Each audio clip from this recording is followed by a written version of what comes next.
144 ফলতা বিধানসভায় পুনর্নির্বাচনের কথা ঘোষণা করে নির্বাচন কমিশন। আর নির্বাচন কমিশনের সেই ঘোষণা মতো একেবারে নির্ধারিত যে সময় সকাল 7টা থেকেই ফলতা বিধানসভা জুড়ে শুরু হয়েছে ভোট গ্রহণ পর্ব। আর সেই ভোট গ্রহণ একদিকে যেমন শান্তিপূর্ণভাবে চলছে, কেন্দ্রীয় বাহিনীর জওয়ান থেকে শুরু করে পুলিশ অবজারভার, বিশেষ অবজারভারদের টহলদারি আমরা দেখতে পাচ্ছি। তার পাশাপাশি বুথে বুথে দেখা যাচ্ছে ভোটারদের লম্বা লাইন।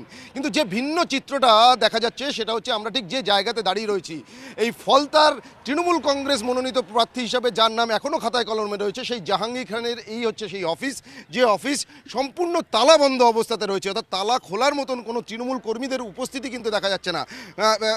এই কিন্তু যেটা অভিযোগ, বিভিন্ন সময় বিরোধী দলের যারা কর্মীরা রয়েছেন বা নেতারা রয়েছেন তারা যে অভিযোগ করতেন যে ফলতায় যে কোনো ভোটেই সেই ভোট পর্ব বা ভোটের মেশিনারি কিন্তু অপারেট করা হতো এই অফিস থেকেই, অর্থাৎ জাহাঙ্গীর খানের এই অফিস থেকেই। এবং ভোটের দিন আমরা যেটা দেখতাম যে এখানে একেবারে তৃণমূল কংগ্রেস কর্মী সমর্থকদের ভিড়ে ঠাসা থাকতো। আর এই অফিসেই সকাল থেকে থাকতেন জাহাঙ্গীর খান। সেই জাহাঙ্গীর খান তার তো কোনো দেখা নেই, এমনকি কোনো কর্মী সমর্থকদের উপস্থিতিও কিন্তু দেখতে পাওয়া যাচ্ছে না। রাস্তায় আমরা দেখতে পাচ্ছি কেন্দ্রীয় বাহিনীর জওয়ানদের টহলদারি দেখতে পাচ্ছি।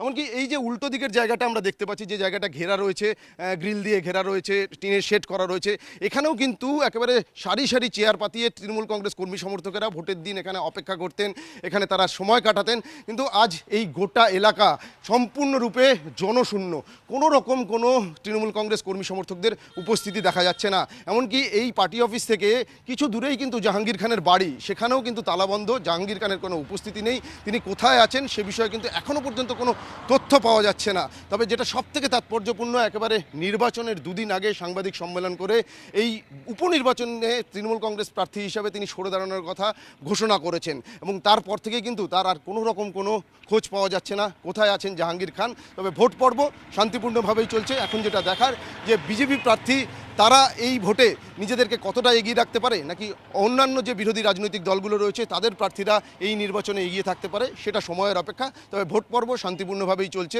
ফলতা বিধানসভা জুড়ে। ক্যামেরায় দীপঙ্কর জানার সঙ্গে সুপ্রিয় গুহ, TV9 বাংলা, ফলতা।